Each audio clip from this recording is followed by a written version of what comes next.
3 anos. 1095 dias vivendo um acordo que eu havia aceitado num momento de fraqueza e do qual eu não sabia como sair. Hoje eu vou te contar o que ninguém conta sobre relacionamento aberto. A história sombria.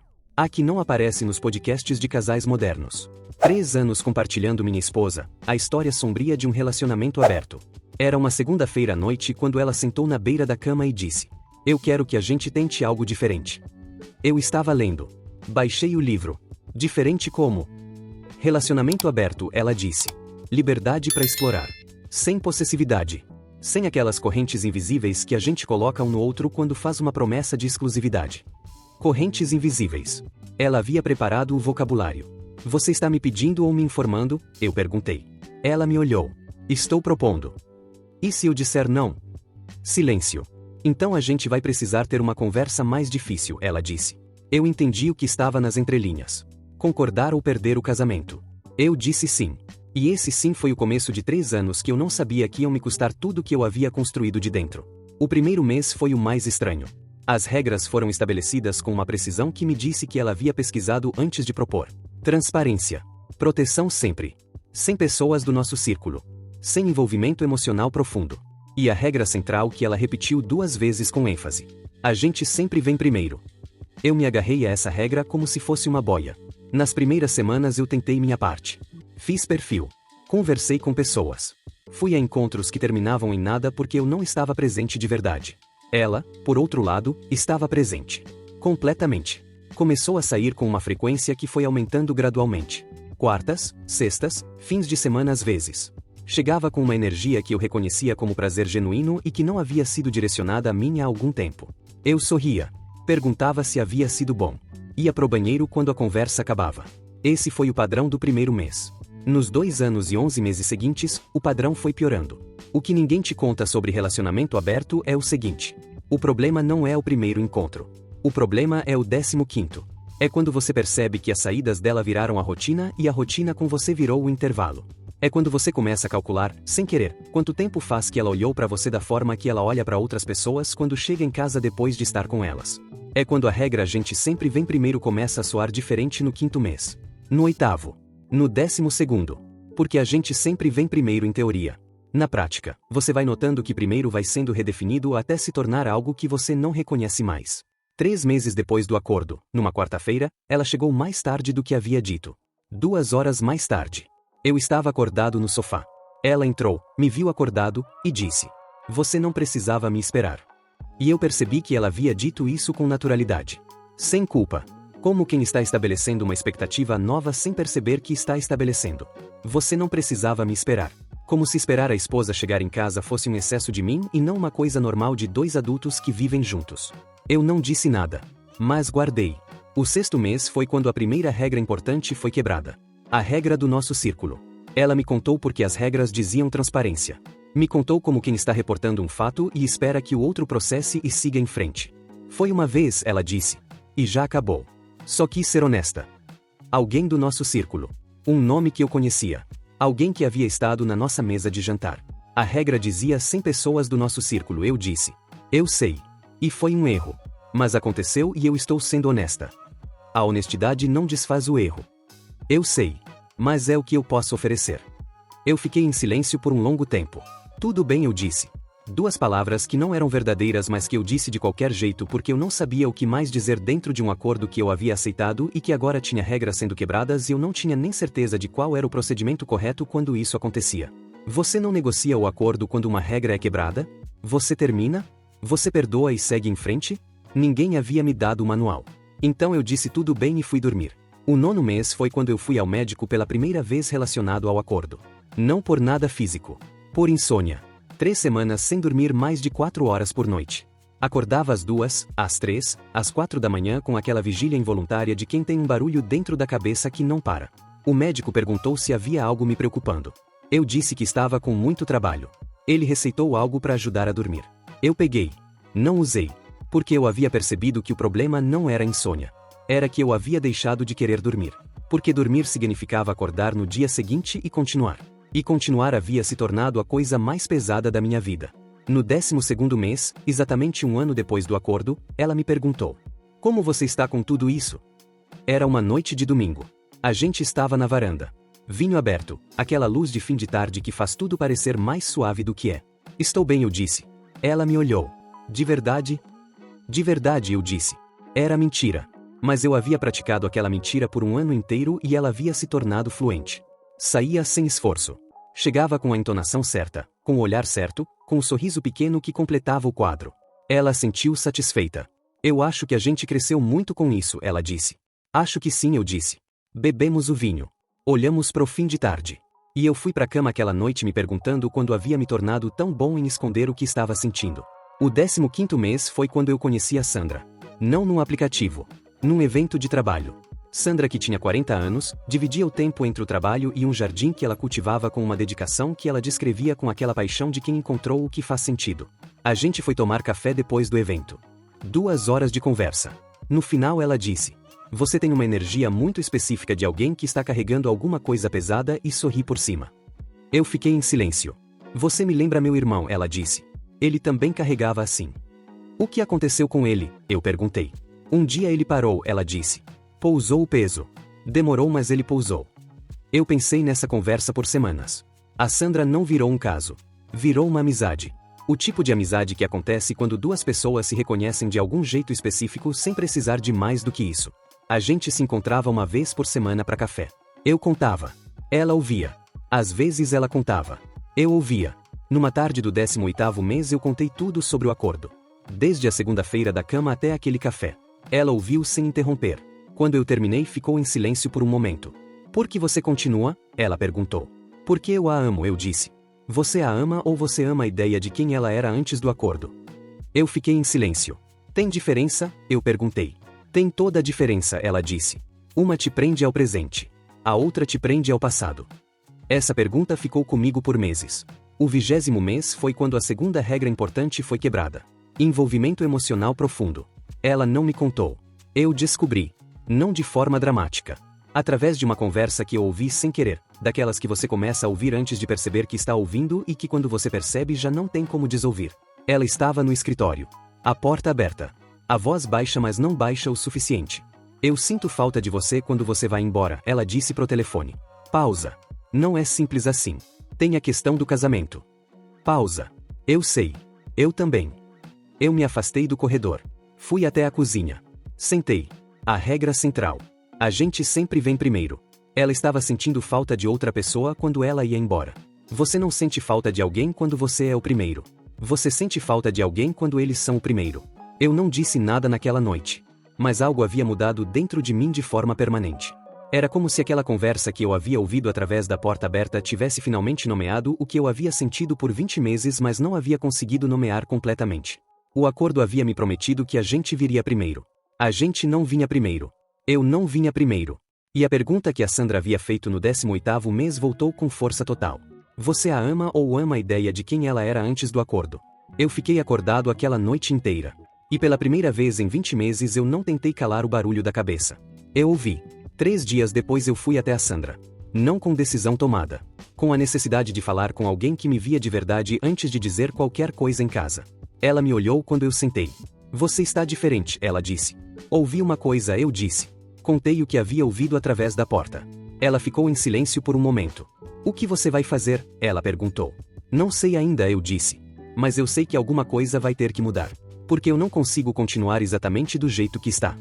"Há quanto tempo você não consegue continuar?" ela perguntou. Eu pensei. "Desde o começo", eu disse. "Eu nunca consegui de verdade. Eu fingi que conseguia. E fui ficando melhor em fingir até não conseguir mais distinguir o que era real e o que era performance." "E agora você consegue distinguir?" "Agora eu sei que estou exausto", eu disse. "E que exausto não é um estado que eu posso sustentar indefinidamente." 2 dias depois eu tive a conversa. Não sobre o que havia ouvido. Sobre o acordo. Ela estava na sala quando eu cheguei em casa. Sentei na poltrona. Ela no sofá. A distância física que havia crescido ao longo dos meses. "Eu preciso te dizer uma coisa", eu disse. Ela me olhou. "Eu não estou bem", eu disse. "Não tenho estado bem por muito tempo. E eu precisei de 21 meses para conseguir dizer isso em voz alta porque eu havia decidido no começo que dizer seria fraqueza." Ela ficou em silêncio. "Por que você nunca disse?" ela perguntou. "Porque o acordo dizia que eu precisava ser maduro o suficiente para lidar", eu disse. E eu havia aceitado a premissa de que não saber lidar era imaturidade minha e não um sinal de que o acordo não era o que eu queria. Você nunca quis o acordo. Eu nunca quis o acordo, eu confirmei. Ela ficou olhando para mim por um longo tempo. Por que você disse sim? Ela perguntou. Porque eu sabia que o não tinha um custo que eu não estava pronto para pagar, eu disse. E eu escolhi o custo menor na hora. Sem saber que o custo menor acumulado por meses se tornava muito maior do que o que eu havia evitado. Ela não disse nada por um longo tempo. Ficou olhando para as mãos. Quando levantou o olhar havia algo diferente na expressão. Não defesa. Não argumento. Algo que parecia o começo de uma compreensão que havia demorado chegar. Eu sabia que você estava fingindo, ela disse. Eu pisei. O quê? Eu sabia, ela repetiu. Não completamente. Mas eu percebia. Às vezes você chegava de um encontro e tinha aquela cara de alívio de quem cumpriu uma obrigação. E eu preferi não ver porque ver exigia uma conversa que eu não queria ter. Você sabia e não disse nada. Você sabia e também não disse nada, ela disse. A gente passou 21 meses fingindo que o outro não estava vendo o que estava vendo. Silêncio longo. O que isso diz sobre a gente? Eu perguntei. Diz que a gente ficou melhor em evitar do que em conversar, ela disse. E o acordo foi a maior evasão de todas, eu disse. Foi, ela admitiu. Porque enquanto o acordo existia, a gente nunca precisava falar sobre o que estava de fato errado. Essa foi a primeira conversa honesta que a gente havia tido em 2 anos. Não sobre o acordo. Sobre o casamento que existia por baixo do acordo. O distanciamento que havia crescido antes da proposta. A comunicação que havia minguado. Os 2 adultos que haviam parado de se ver completamente e que ao invés de enfrentar isso haviam encontrado uma estrutura que tornava-o evitar oficial. O acordo não havia causado os problemas. Havia escondido problemas que já existiam. E ao esconder havia deixado crescer sem luz, sem ar, sem nenhuma chance de ser tratado. Você quer terminar? Ela perguntou. Quero fechar o acordo, eu disse. Isso é diferente de terminar o casamento? Ainda não sei, eu disse. Mas fechar o acordo é o primeiro passo para eu conseguir saber. O acordo foi fechado naquela semana. Ela encerrou os envolvimentos que havia construído ao longo dos 21 meses. Eu encerrei o meu. Que havia sido pouco e superficial e que nunca havia me dado o que o acordo prometia que daria porque o que o acordo prometia não era o que eu precisava. O que eu precisava era de um casamento honesto. E um casamento honesto não precisa de acordo externo. Precisa de 2 pessoas dispostas a ter as conversas difíceis antes de criar estruturas que as evitem. Começamos terapia depois que o acordo fechou. Não de casal imediatamente. Individual primeiro. Porque existiam coisas que cada um precisava processar sozinho antes de poder processar junto. Eu fui até o Dr. Fábio, indicação da Sandra. Nas primeiras sessões eu basicamente despejei 21 meses de coisas que eu havia engolido. O Dr. Fábio ouvia. Fazia perguntas. Devolvia o que eu havia dito de formas que me forçavam a olhar de ângulos que eu havia evitado. Na 5ª sessão ele me perguntou. Quando você pensa nesses 3 anos, o que você sente além da dor? Além da dor, eu repeti.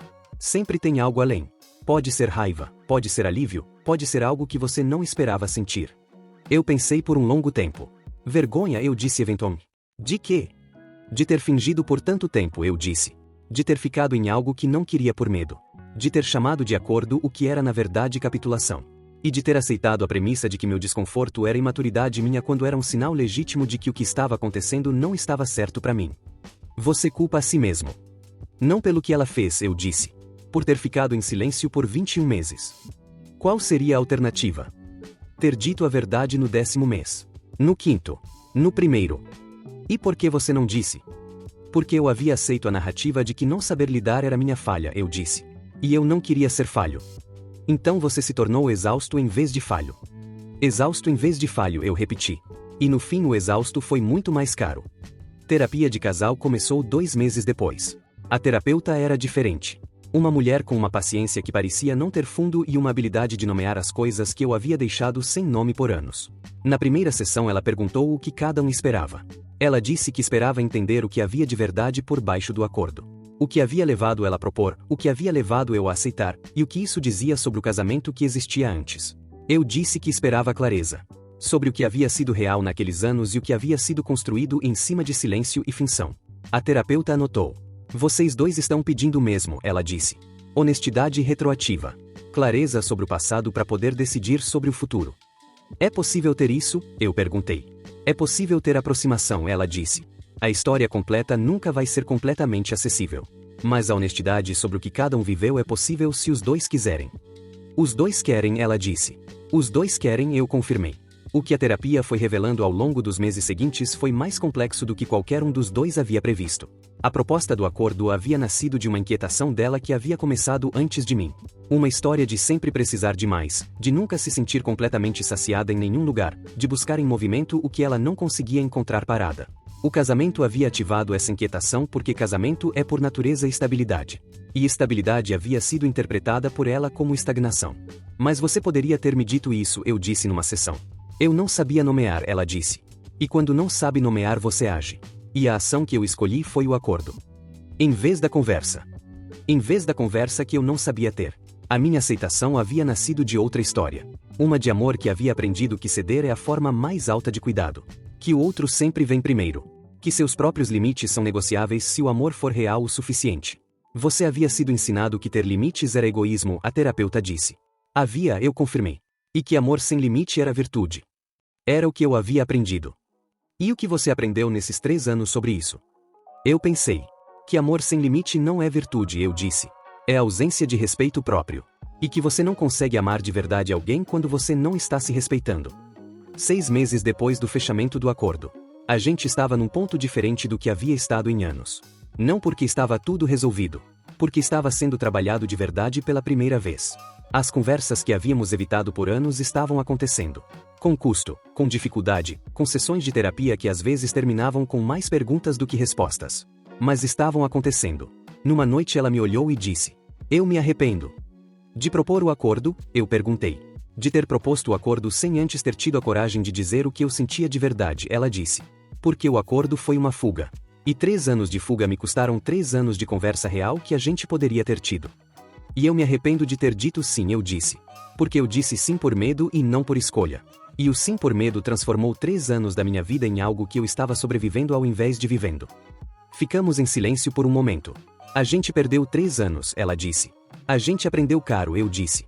Mas aprendeu. 1 ano depois do fechamento. A gente ainda está juntos. Não com a certeza ingênua de antes. Com algo mais trabalhado, mais consciente, mais parecido com uma escolha diária do que com uma premissa automática. O acordo não existe mais. Mas o aprendizado existe. E o aprendizado é esse. Relacionamento aberto não é solução para nenhum problema. É uma estrutura. E estruturas não consertam o que está quebrado por baixo delas. Elas apenas reorganizam a superfície enquanto o que está embaixo continua crescendo. Se você está pensando em propor um acordo desses, eu te peço uma coisa antes. Pergunte a si mesmo o que você está tentando resolver. Se a resposta for uma inquietação sua, uma insatisfação sua, um medo seu, o acordo não vai resolver. Vai esconder. E escondido não é resolvido. Escondido é apenas adiado. Com juros. 3 anos foi o preço que eu paguei pelo adiamento. Não recomendo. A história sombria de um relacionamento aberto não é a dos encontros. É do silêncio que cresce entre 2 pessoas que deveriam estar se falando mas escolheram uma estrutura que tornava o silêncio oficial. É do homem que vai ao médico por insônia e diz que é trabalho quando é outra coisa completamente. É da mulher que sente falta de outra pessoa indo embora e não percebe que isso diz tudo sobre onde ela colocou o primeiro. É dos 2 que sabiam que o outro estava fingindo e preferiram não ver porque ver exigia a conversa mais difícil de todas. A história sombria é essa. Não glamourosa. Não moderna. Só humana. E humana de um jeito que custa muito mais do que qualquer acordo promete economizar.